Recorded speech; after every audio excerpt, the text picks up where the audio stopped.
Jai Hind everyone, my name is Gagandeep and I welcome you all on our YouTube channel named Proud Group of NCC। अगर आप NCC A, B या C certificate exam के लिए prepare कर रहे हैं तो ये वीडियो आपके लिए वेरी वेरी इंपॉर्टेंट है, क्योंकि हम इसमें NCC B सर्टिफिकेट का पूरा पेपर सोल्व करने वाले हैं। ये जो सीरीज है इसके अंदर मैं एक वीडियो ऑलरेडी बना चुका हूँ, जिसमें हम जो ये ड्रिल वाला टॉपिक है ये हम कर चुके हैं, वेपन ट्रेनिंग वाला टॉपिक कर चुके हैं और साथ में हम नेशनल इंटीग्रेशन का टॉपिक भी हम कर चुके हैं। और आज की वीडियो में हम करने वाले हैं लीडरशिप वाला टॉपिक। प्रीवियस वीडियो का लिंक मैं आपको डिस्क्रिप्शन में दे दूंगा, वहां से जाके आप उस वाली वीडियो को देख सकते हैं। अब लीडरशिप का जो टॉपिक है वो हमारे एग्जाम में पूछा जाता है और वेरी इंपॉर्टेंट है, क्योंकि ये जो क्वेश्चन है नेतृत्व के लक्षण लिखो यानी कि लीडरशिप की क्वालिटी लिखो, ये क्वेश्चन आपके एग्जाम में 100% पूछा जाता है, चाहे आप कोई भी पेपर उठा के देख ले।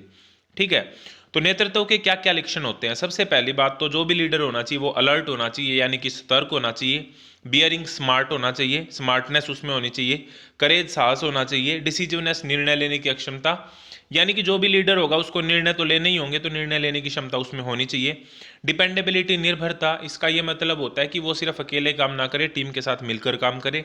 एंड्योरेंस मतलब क्षमता, शारीरिक और फिजिकल एक तरीके से हम कहें तो, और दूसरा मेंटल और मानसिक तौर पर वो क्या होना चाहिए, सक्षम होना चाहिए। इनिशिएटिव पहल करने की क्षमता उसमें होनी चाहिए। इंटीग्रिटी अखंडता करेक्टर वाइज। जजमेंट आंकना, आपको पता है कि डिस्टेंस को आंकना पड़ता है कि कितनी दूरी पर कौन सा टारगेट है, तो जजमेंट उसमें होनी चाहिए। जस्टिस, हमेशा न्याय करे वो। नॉलेज, उसको ज्ञान होना चाहिए अपनी फील्ड के बारे में भी और बाकी सभी फील्ड के बारे में भी ज्ञान होना जरूरी है। लॉयलिटी, वफादारी अपने प्रति, अपने देश के प्रति, अपने जूनियर्स के प्रति, अपने सीनियर्स के प्रति। सेंस ऑफ ह्यूमर अच्छा होना चाहिए लीडर का। टैक्टफुल होना चाहिए, टैक्टफुल का ये मतलब है कि उसको क्रिएटिव होना चाहिए। कोई भी काम है अगर सिंपल तरीके से नहीं हो रहा है तो उसको क्रिएटिविटी का यूज करके उस काम को जरूर करना चाहिए। और अनसेल्फिशनेस होना चाहिए, यानी कि उसमें सेल्फिशनेस बिल्कुल भी नहीं होनी चाहिए। तो ये इंपॉर्टेंट पॉइंट हैं जो किसी भी लीडर के अंदर होने चाहिए। और ये एक इंपॉर्टेंट क्वेश्चन है, इनमें से आपको 10 तो याद करने ही करने हैं जो आपको एग्जाम में लिख के आने, और ये क्वेश्चन आपके एग्जाम में पक्का आने वाला है। अगर पूछा जाता है एक अच्छे व सफल नेता के मूल्यों की सूची बनाएं, नेता के गुण बताएं, लीडरशिप की क्वालिटी कौन कौन सी होती हैं, ऑफिसर लाइक क्वालिटीज कौन सी होती हैं, तो ये सेम चीजें आप देखेंगे, जो ऊपर चीजें कही गई हैं वही चीजें यहाँ पर है। तो इसीलिए मैं इस क्वेश्चन को डिस्कस नहीं करूंगा, क्योंकि सेम सी चीजें आपको वहां पे लिख के आनी है अगर किसी भी तरीके से इस क्वेश्चन को पूछा जाता है तो। नेक्स्ट क्वेश्चन है यहाँ पे कि धारणा के दो तत्वों के बारे में लिखो। अब ये धारणा क्या होती है और इसके दो तत्व कौन कौन से हैं, उनको समझने से पहले एक बार मैं आपको बात बताता हूं कि पहली बात तो ये कि जो भी मैं वीडियो में पढ़ाता हूँ आपकी तैयारी और अच्छे तरीके से हो जाए, तो इसके जो क्विज होते हैं, मतलब इन क्वेश्चंस के मैं ऑप्शन टाइप क्वेश्चन बना के उसके क्विज बना के मैं टेलीग्राम चैनल के ऊपर अपलोड करता हूँ। और टेलीग्राम पे आप प्राउड ग्रुप ऑफ एनसीसी के नाम से सर्च भी कर सकते हैं, नहीं तो आपको डिस्क्रिप्शन में टेलीग्राम का लिंक मिल जाएगा, वहां से जाके आप टेलीग्राम चैनल को ज्वाइन कर सकते हैं। वहां पे आपको इंपॉर्टेंट क्वेश्चन भी मिलते रहेंगे, साथ के साथ क्विज आप अटेम्प्ट कर सकते हैं, आपको पता लगेगा आपके कितने क्वेश्चन ठीक होते हैं और कितने क्वेश्चन गलत होते हैं। और वहां पे क्विज डेली शाम को आते हैं, तो वहां से आपकी तैयारी और अच्छे तरीके से हो जाएगी। हजारों लोग ऑलरेडी ज्वाइन कर चुके हैं। तो धारणा के दो तत्वों के बारे में लिखो। अब धारणा चयन की वह प्रक्रिया जो हमें अप्रासंगिक और विघटनकारी जानकारी से रोकती है। मतलब हमारे दिमाग में एक धारणा बनती है और धारणा बनना जरूरी होता है, क्योंकि वैसे तो बहुत सारी इंफॉर्मेशन होती है, अगर हम उनको सिस्टमेटिक तरीके से नहीं कर पाए तो फिर उस इंफॉर्मेशन का कोई फायदा नहीं होगा। और धारणा से ही हमको ये पता लगता है कि कौन सी जानकारी हमारे लिए सही है, कौन सी जानकारी हमारे लिए गलत है, या कौन सी जानकारी हमारे लिए प्रासंगिक है यानी कि रिलेवेंट है, और कौन सी इरिलेवेंट है यानी कि अप्रासंगिक है। ठीक है, पहली बात तो ये होगी। और दूसरी यह हमारी भावनाओं व अनुभवों को तार्किक तरीके से वर्गीकृत करके एक अर्थ प्रदान करती है, यानी कि लॉजिकल वे में हम उनको अलग करते हैं और फिर उसको एक मीनिंग प्रोवाइड करते हैं, सभी हमारी जितनी भी भावनाएं और जो अनुभव है उनको। तो इसलिए धारणा जरूरी होती है और ये धारणा के दो तत्व होते हैं। नेक्स्ट क्वेश्चन है यहाँ पे कि लीडर जो नेता होता है वो कौन होता है, उसकी परिभाषा क्या है। तो नेता कौन होता है? नेता वो होता है, वह व्यक्ति व संसाधन, नेता वह होता है जो व्यक्ति व संसाधन को अपने लक्ष्य को प्राप्त करने के लिए प्रभावित करता है। लक्ष्य को प्रभावित करने के लिए नहीं, लक्ष्य को प्राप्त करने के लिए। मैं आपको नॉर्मल लैंग्वेज में समझाता हूँ। लीडर कौन होता है कि जितने भी उसके पास ह्यूमन रिसोर्स है, यानी कि जितने भी उसके अंडर जूनियर हैं या जो उसके साथी हैं, एक तो उनको मोटिवेट करता है, उनको प्रभावित करता है, और जो भी उसके पास सामान है, रिसोर्सेज है, संसाधन है, उनको अच्छे तरीके से यूज करता है। किस चीज के लिए? अपने लक्ष्य को प्राप्त करने के लिए। तो उसी को हम क्या बोल देते हैं भाई? लीडर बोल देते हैं। नेक्स्ट क्वेश्चन है यहाँ पे, नेताओं के प्रकार लिखो। नेता कितने प्रकार के होते हैं? नेता मेनली 3 प्रकार के होते हैं। एक तो जन्मजात नेता होते हैं, जैसे राजा का बेटा ही राजा बनता है तो वो जन्मजात नेता हो गया। प्रशिक्षित नेता होते हैं, जिनको ट्रेंड करके नेता बनाया जाता है, जैसे हम एनडीए में बनते हैं, आईएम इंडियन मिलिट्री एकेडमी हो गया, ऑफिसर ट्रेनिंग एकेडमी हो गया, एयरफोर्स एकेडमी होगी, नवल एकेडमी होगी। तो यहाँ पर लीडर क्या बनाए जाते हैं, ठीक है। और फिर तीसरे होते हैं मान लिए गए नेता, यानी कि कुछ लोग मनोनीत कर देते हैं कि ये हमारे नेता हैं। तो इस तरह से 3 प्रकार के नेता होते हैं, ये बात आपको ध्यान रखनी है।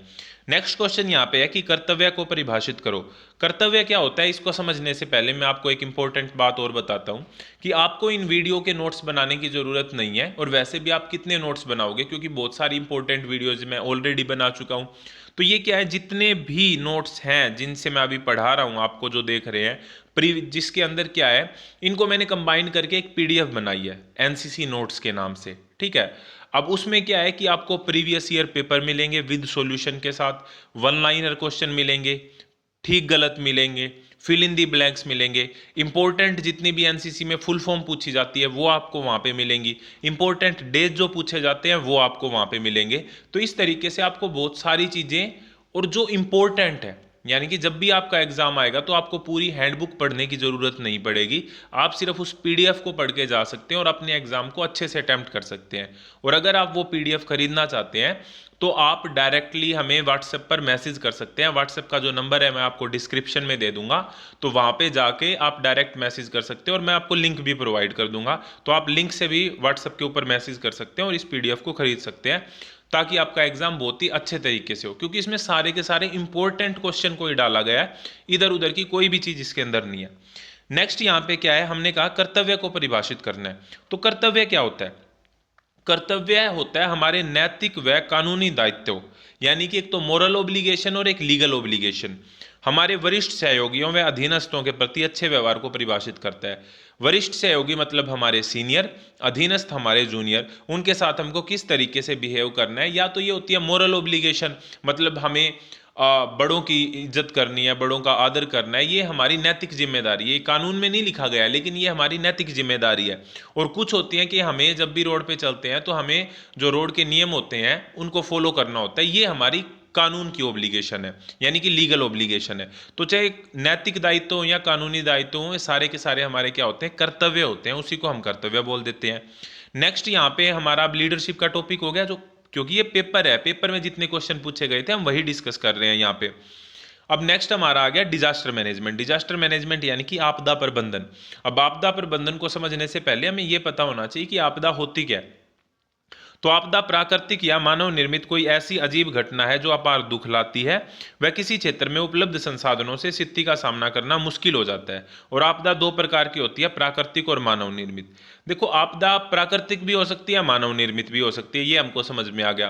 प्राकृतिक किस तरीके से, मान लो भूकंप आ गया, बाढ़ आ गया, सुनामी आ गई, चक्रवात आ गया, तो ये प्राकृतिक होगी। मानव निर्मित कोई आतंकवाद हो गया, कहीं पे किसी ने जंगल में जानबूझ के आग लगा दी, किसी फैक्ट्री के अंदर जहरीली गैस का रिसाव हो गया, तो ये मानव निर्मित होती है। अब ये कोई भी चीज़ हो जहाँ पर बहुत ही ज़्यादा नुकसान हो, अपार दुख हो, और जो हमारे पास अवेलेबल रिसोर्सेज हैं वहाँ पे उस टाइम पे जो संसाधन उपलब्ध है उनसे उस स्थिति का सामना करना हो जाए मुश्किल, तो उसको हम क्या बोल देते हैं, आपदा बोल देते हैं। ये भी आ सकता है आपके वन लाइनर क्वेश्चन में या फिर फिल इन दी ब्लैंक्स में कि आपदा कितने प्रकार की होती हैं। तो प्राकृतिक और मानव निर्मित 2 प्रकार की होती हैं। एग्जाम्पल पूछे जा सकते हैं, जैसे यहाँ पे नीचे क्वेश्चन में दिएंगे और ये पूछे गए हैं प्रीवियस ईयर पेपर में कि प्राकृतिक आपदाएं कौन कौन सी हैं। तो प्राकृतिक पवन से संबंधित हो सकती हैं, हवा से संबंधित जैसे तूफान आ गया, साइक्लोन, चक्रवात, ज्वार की लहरें, ये पवन संबंधित होगी। जल संबंधी सूखा पड़ गया या बाढ़ आ गई। पृथ्वी संबंधी भूकंप आ गया, सुनामी आ गई, भूस्खलन, हिमस्खलन या ज्वालामुखी, तो ये प्राकृतिक आपदाएं होती है। मानव निर्मित की अगर हम बात करें तो दुर्घटना होगी, रोड से हो सकती है, रेल से हो सकती है, वायु से हो सकती है, समुद्र से हो सकती है। तो जहाँ पे भी जो भी हम व्हीकल यूज करते हैं जिस भी तरह का, तो वहाँ पे अगर कोई दुर्घटना होती है तो वो मानव निर्मित आपदा होगी। जंगल में आग अगर किसी ने जानबूझ के लगा दी तो वो मानव निर्मित होगी। औद्योगिक कुप्रबंधन यानी कि किसी गैस का रिसाव हो गया, जहरीली गैस का, जैसे आपने सुना होगा भोपाल गैस त्रासदी के बारे में, तो वो उसमें कौन सी गैस का रिसाव हुआ था, भोपाल गैस त्रासदी जो हुई थी वो कब हुई थी? अगर वो आपको पता है तो आप कमेंट बॉक्स में जरूर बताएं। औद्योगिक कुप्रबंधन हमने कर लिया, आतंकवाद की गतिविधियां होगी, युद्ध हो गया। युद्ध भी अब कई तरह के होते हैं, पारंपरिक युद्ध होता है, रासायनिक युद्ध होता है, परमाणु युद्ध होता है। रासायनिक यानी कि केमिकल वॉर, जिसके अंदर केमिकल्स का प्रयोग किया जाता है, पारंपरिक जिसमें हम हथियारों का यूज करते हैं, और परमाणु युद्ध जिसमें न्यूक्लियर जो हमारे वॉर हो गए वो होते हैं। अब नेक्स्ट हमारा टॉपिक आ गया सोशल सर्विस से रिलेटेड। ये सारे इंपॉर्टेंट टॉपिक है और इनसे क्वेश्चन पूछे जाते हैं। सोशल सर्विस, विभिन्न प्रकार की समाज सेवाएं कौन सी हैं? तो समाज सेवाएं, शिक्षा देना किसी को सबसे बड़ी समाज सेवा है। परिवार कल्याण के बारे में जागरूक करना, और खुद भी अगर हम परिवार कल्याण यानी कि फैमिली प्लानिंग को अप्लाई करते हैं तो ये भी एक तरीके से समाज सेवा है। चिकित्सा की देखभाल करना, किसी की अगर कोई बीमार है तो। वृद्धावस्था सहायता प्रणाली, वृद्ध लोगों की सहायता करना। सामाजिक सहायता व सुरक्षा, आवास एवं पुनर्वास, कहीं से अगर मान लो कि कईयों का घर छूट जाता है, कोई डैम बन रहा है, कोई और नई चीज बन रही है, तो उनको नई जगह पे ट्रांसफर करने में उनकी हेल्प करना। रोजगार प्रोवाइड करना, खेल के बारे में लोगों को जागरूक करना, उसके लिए सामान उपलब्ध करवाना। ये सभी प्रकार की समाज सेवाएं होती हैं। अगर आपको भी पता है कुछ समाज सेवाएं तो आप कमेंट बॉक्स में बता सकते हैं कि और क्या क्या समाज सेवा होती है, आपकी नज़र में क्या सबसे अच्छी समाज सेवा है। ये जरूर कमेंट बॉक्स में बताना कि सर ये वाली समाज सेवा सबसे अच्छी समाज सेवा है, अगर कोई करे तो। नेक्स्ट है यहाँ पे कि आरक्षण नीति के पक्ष में विभिन्न तर्क कौन से हैं? तो पक्ष में पहले हम बात करेंगे, फिर हम विपक्ष में बात करेंगे, क्योंकि ये दोनों क्वेश्चन पूछे गए हैं। तो पक्ष के अंदर तो क्या है कि किसी भी कैंपस या कार्य क्षेत्र में सामाजिक विविधता होना बहुत ज़्यादा जरूरी है। सामाजिक विविधता का क्या मतलब है यहाँ पे कि हर तरह के लोगों, हर तरह के यहाँ से कि सभी जाति, सभी धर्म, सभी रिलीजन से हमने धर्म की बात की, सभी नस्लों से, तो इस तरीके से जब अलग अलग तरह के वहाँ पे लोग होंगे तो उसमें एक सामाजिक विविधता आएगी, और इससे क्या होगा कि जो छुपे हुए टैलेंट होते हैं वो बाहर आते हैं। दूसरा, आरक्षण का क्या तर्क है पक्ष में? ऐसा करने से सामाजिक रूप से जो पिछड़े लोग होते हैं ना, वो मुख्य धारा से जुड़ने का उनका रास्ता क्या हो जाता है, आसान हो जाता है। और सामान्य श्रेणी के लोगों द्वारा जो कठिनाइयों का सामना किया जाता है, ये तर्क दिया गया है, ये मेरा कोई पर्सनल पॉइंट ऑफ व्यू नहीं है, ये ऐसे ही आंसर दिए गए थे प्रीवियस ईयर पेपर के अंदर, कि जो सामान्य श्रेणी के लोगों द्वारा जो कठिनाइयों का सामना किया जाता है वो सीटों के कॉलेजों में अभाव या रोजगार के अभाव के कारण है, न कि आरक्षण के कारण। तो ये पॉइंट दिया गया था। विपक्ष के अंदर क्या क्या होते हैं? विपक्ष में ये कहा जाता है कि ये कास्ट बेस्ड नहीं होनी चाहिए, रिजर्वेशन जो होनी चाहिए वो आर्थिक स्थिति के अनुसार होनी चाहिए। मतलब कई बार ऐसा होता है कि जनरल कैटेगरी में भी कोई गरीब हो सकता है, और लोअर कास्ट जिनको हम कहते हैं उसमें भी कोई अमीर हो सकता है, तो ये इस बेस पर नहीं होना चाहिए। ये विपक्ष में तर्क दिए जाते हैं। आरक्षण के निर्णय राजनीतिक हितों का ध्यान रखते हुए होते हैं। आपको पता है कि पॉलिटिकली होते हैं ये सारे के सारे, ये ऐसा तर्क में कहा गया। जाति के आधार पर कोटे का आवंटन नस्लीय भेदभाव का एक रूप है जो समानता के अधिकार के विपरीत है, और जाति व्यवस्था को आरक्षण के द्वारा जीवित रखा जा रहा है। ये है विपक्ष में कुछ तर्क। नेक्स्ट क्वेश्चन यहाँ पे है कि परिवार नियोजन को परिभाषित करें। फैमिली प्लानिंग, परिवार नियोजन हम किसे कहते हैं? परिवार नियोजन इसे कहते हैं कि पहली बात तो परिवार छोटा रहे, और दूसरा जो बच्चों के बीच जो अंतर है वो पर्याप्त हो, तो उसी चीज को हम परिवार नियोजन कहते हैं। और राष्ट्रीय स्तर पर इसका असर किस पर होता है? जनसंख्या नियंत्रण पर होता है, क्योंकि जब कम बच्चे होंगे, परिवार छोटा होगा और बच्चों के बीच में गैप होगा, तो उससे हेल्थ भी अच्छी रहेगी, माँ की भी, बच्चों की भी, और पूरे परिवार पर भी इतना प्रेशर नहीं पड़ेगा, और दूसरा इससे जो जनसंख्या है वो कंट्रोल में आएगी। नेक्स्ट क्वेश्चन है यहाँ पे, परिवार नियोजन के विभिन्न तरीके कौन कौन से हैं? फैमिली प्लानिंग किस तरीके से हो सकती है? इंपॉर्टेंट बात तो यही है भाई, परिवार नियोजन के बारे में लोगों को जागरूक करके हो सकती है। पुरुष की नसबंदी करा के, स्त्री की नसबंदी करा के, खाने की गोलियां होती हैं कुछ, निरोध का प्रयोग करके, और सुरक्षित काल इत्यादि, ये परिवार नियोजन के विभिन्न तरीके होते हैं। HIV को परिभाषित करें तो HIV जो होती है ना, HIV का पूरा नाम होता है ह्यूमन इम्यूनोडेफिशिएंसी वायरस, और ये ऐसा वायरस होता है जो हमारे शरीर के अंदर जो रोग प्रतिरोधक क्षमता होती है, यानी कि बीमारियों से लड़ने की जो शरीर में क्षमता होती है, उसको धीरे धीरे खत्म कर देता है। इसलिए HIV बहुत ही खतरनाक बीमारी होती है। नेक्स्ट है यहाँ पे हाइजीन और सैनिटेशन से रिलेटेड। हाइजीन और सैनिटेशन मतलब साफ सफाई और स्वच्छता से रिलेटेड यहाँ पे बात हो रही है। इस टॉपिक से रिलेटेड क्वेश्चन अब हम कर रहे हैं। हाइजीन और सैनिटेशन किसे कहते हैं? देखो, हाइजीन के अंदर तो क्या आता है? व्यक्तिगत व सामाजिक स्वास्थ्य को बढ़ावा देने के लिए। हाइजीन में भी सफाई होती है, वैसे सैनिटेशन में भी सफाई से ही रिलेटेड है, लेकिन जो हाइजीन वाली सफाई की हम बात करते हैं वो होती है मनुष्य की स्वास्थ्य को बढ़ाने के लिए, कि उसका स्वास्थ्य ठीक रहे, उस चीज के लिए जो हम मेनली सफाई का ध्यान रखते हैं उसको हम हाइजीन बोलते हैं। और सैनिटेशन क्या है कि अपने स्वयं को भी और आसपास के परिवेश को भी साफ सुथरा रखना, उसको हम सैनिटेशन बोल देते हैं।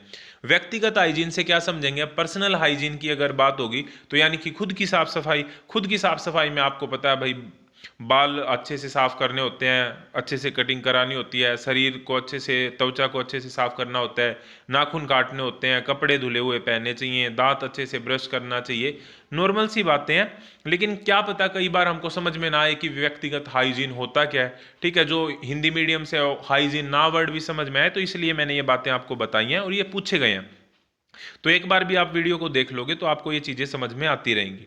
ठीक है, व्यक्तिगत हाइजीन किसे कहते हैं। एक इंपॉर्टेंट बात मैं आपको और कर लेता हूं यहाँ पे, कि नीचे ना डिस्क्रिप्शन में मैंने लिंक दिए हैं टेलीग्राम के ऊपर, तो आपको क्विज मिलते रहेंगे, क्वेश्चन मिलते रहेंगे, ये वाली बात मैंने आपको बताई है। व्हाट्सएप का नंबर दिया है, वहां से जाके आप पीडीएफ ले सकते हैं, ये सारी, जिसमें सारे इंपॉर्टेंट क्वेश्चन दिए गए हैं जो आपके एग्जाम के लिए इंपॉर्टेंट है। उसके अलावा इंस्टाग्राम का लिंक दिया गया है, अगर आप इंस्टाग्राम पे हैं, आपके एनसीसी के फोटोज हैं जो आप चाहते हैं कि इंस्टाग्राम पे आप पोस्ट करना, तो आप हमें वो इंस्टाग्राम के ऊपर सेंड कर सकते हैं। इंस्टाग्राम पे आप फॉलो कर सकते हैं, वहां पे भी आपको इंपॉर्टेंट इन्फॉर्मेशन एनसीसी से रिलेटेड मिलती रहेगी।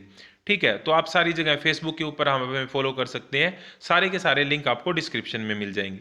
नेक्स्ट क्वेश्चन है यहाँ पे कि जल को साफ करने के तरीके बताओ। देखो, जल को साफ करने के डिफरेंट टाइप के तरीके होते हैं। जैसे पहली बात तो भाई नॉर्मल तरीका है और सबसे कारगर भी होता है कि उबाल लो भाई पानी को, पहले उबाल लो अच्छे से, फिर उबाल के ठंडा करके पी लो।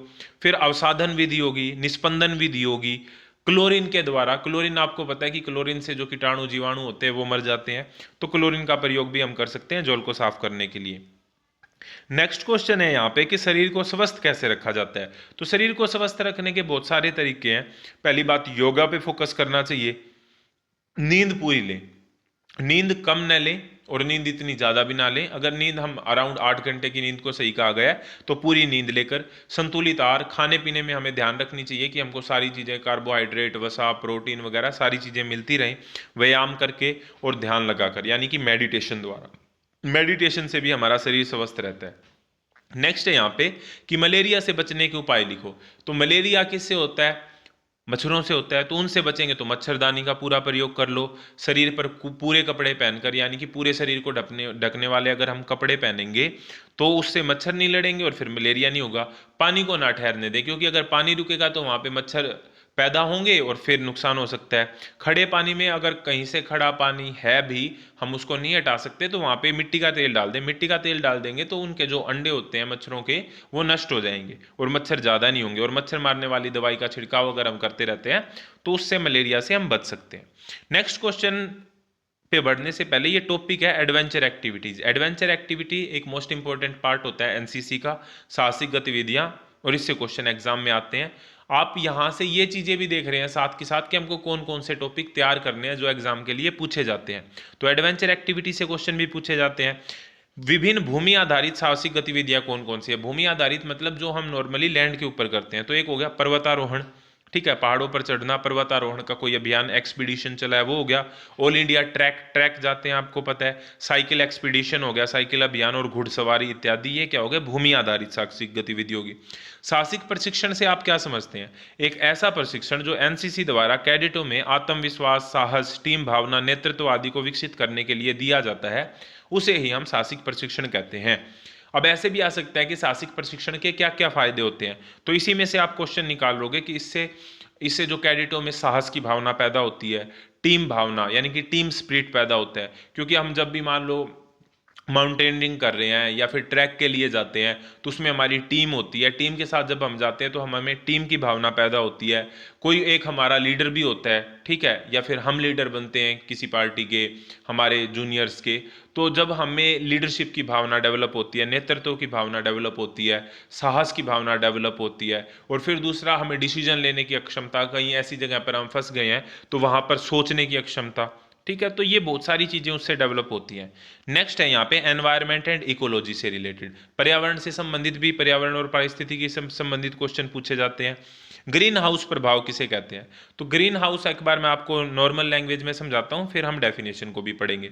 ग्रीन हाउस प्रभाव क्या होता है कि आपको पता होना चाहिए कि सूरज से जब भी किरणें आती हैं, सूर्य से जब भी किरणें आती हैं, यानी कि गर्मी आती है, वो क्या आती है, हमारी पृथ्वी के ऊपर आई, पृथ्वी के ऊपर आके सरफेस से टकराती है और सरफेस से टकरा के फिर वापस जाती है। ऐसे ही होता है कि रिफ्लेक्ट होके वापस जाती है।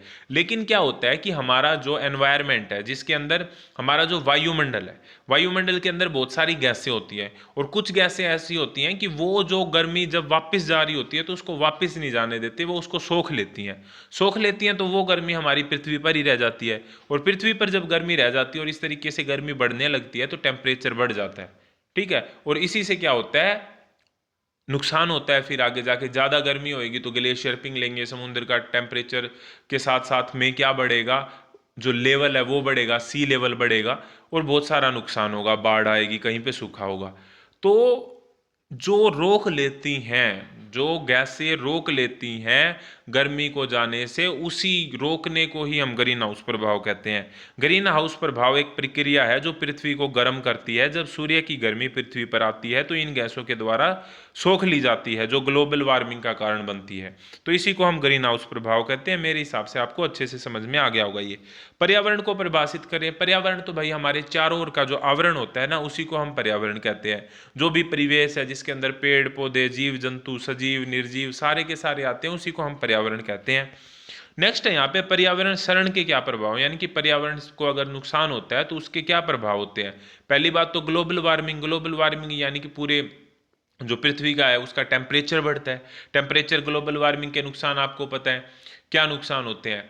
टेम्परेचर बढ़ेगा, ग्लेशियर पिघलेंगे, ग्लेशियर पिघलेंगे तो हमारे पास आगे के लिए पानी नहीं रहेगा, वो सारे का सारा पानी समुद्र में जाएगा। सी लेवल बढ़ेगा, सी लेवल बढ़ेगा तो बहुत सारे जो जगह हैं वो डूब जाएगी, सबमर्ज हो जाएगी। ये नुकसान है ग्लोबल वार्मिंग के। और पर्यावरण को अगर नुकसान पहुंचाएंगे तो जैसे बहुत सारी गैसें, वायु प्रदूषण होता है तो वह वायु प्रदूषण में जो जहरीली गैसें होती है जो हवा में जाती हैं, जब बारिश आती है तो वो जब नीचे धरती के ऊपर आती है तो अम्लीय वर्षा होती है जो नुकसान पहुंचाती है पेड़ पौधों में भी और बाकी चीज़ों पर। बाढ़ आ जाएगी, बाढ़, ग्लेशियर पिघलेंगे तो बाढ़ आ सकती है, सूखा पड़ सकता है, ज़्यादा गर्मी होगी तो कहीं पे बारिश नहीं होगी। ओजोन परत को नुकसान हो रहा है, उससे क्या होगा, पराबैंगनी किरणें डायरेक्ट आएंगी जिससे कैंसर का कारण बनती हैं वो। तो बहुत सारे नुकसान होते हैं, इसीलिए पर्यावरण को बचाना बहुत ज़्यादा जरूरी है। एनसीसी कैडेट क्या कर सकते हैं पर्यावरण के लिए, तो वृक्षारोपण, बहुत सारे पेड़ लगा सकते हैं हम, लोगों को पर्यावरण के प्रति जागरूक कर सकते हैं, जल को बचा सकते हैं, लोगों को जल के प्रति जागरूक कर सकते हैं जल बचाने के लिए। कचरे के निपटारे से संबंधित हम कोई कैंप लगा सकते हैं, लोगों को शिक्षित कर सकते हैं, इसका कोई कैंप लगा सकते हैं। तो इस तरीके से एनसीसी कैडेट पर्यावरण की सुरक्षा के अंदर महत्वपूर्ण भूमिका निभा सकते हैं। नेक्स्ट यहाँ पे हमारा टॉपिक हो गया भाई सेल्फ डिफेंस। सेल्फ डिफेंस होता है आत्मरक्षा, और इससे भी हमारे एग्जाम के अंदर क्वेश्चन पूछे जाते हैं। वेरी वेरी इंपॉर्टेंट टॉपिक है। अभी हमारे एसएलआर और उससे रिलेटेड जो इन्फेंट्री के अंदर क्वेश्चन आते हैं वो भी हमारे बाकी हैं। एक ही वीडियो के अंदर अगर हम इसको निपटाएंगे तो ये बहुत ही ज़्यादा लंबी वीडियो हो जाएगी, इसीलिए जो बाकी बचे हुए क्वेश्चन है उसको हम नेक्स्ट वीडियो में करने वाले हैं। इस तरह की और वीडियो के लिए जुड़े रहिए proud group of NCC YouTube channel के साथ। नेक्स्ट वीडियो तक जय हिंद, जय Bharat, thank you very much.